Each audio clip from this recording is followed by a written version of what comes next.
Should nothing of our efforts stand, no legacy survive, unless the Lord does raise the house, in vain its builders strive. To you who boast tomorrow's gain, tell me, what is your life? A mist that vanishes with dawn.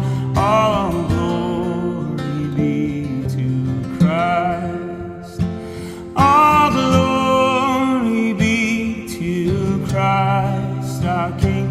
All glory be to Christ.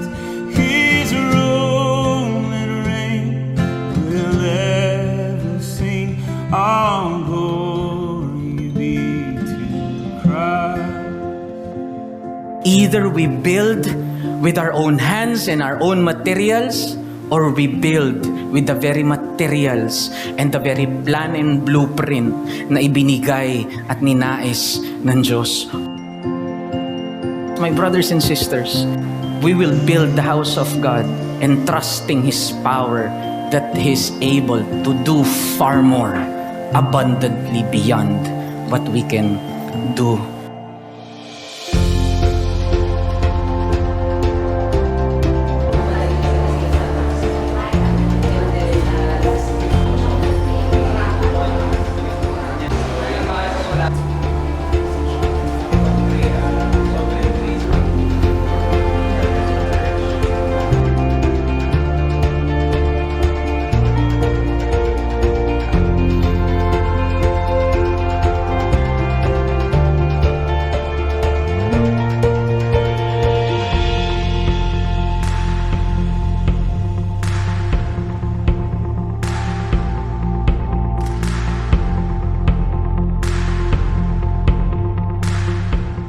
At tayo po sa Reformed Baptist Church of Malabon ay para po tayong bilang bawat isang mga membro ay nagbi-build ng iglesia ng Panginoong Jesus. We are engaged in building the house of God.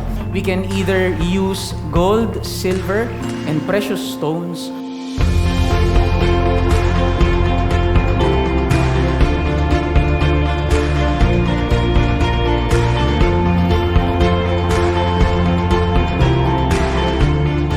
Every day, patayin mo yung sins sa sarili mo.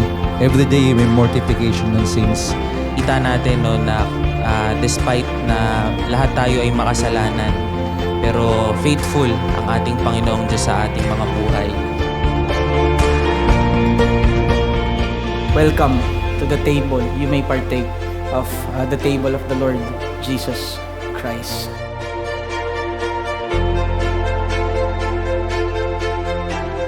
Mga kapatid, matapos maghapunan, dumampot din ang ating Panginoon ng kopa at kanyang sinabi, "Ang kopang ito ang bagong tipan na pinagtitibay ng aking dugo. Tuwing inumin ninyo ito, gawin ninyo bilang pag-alaala sa akin." Sabay-sabay po tayo.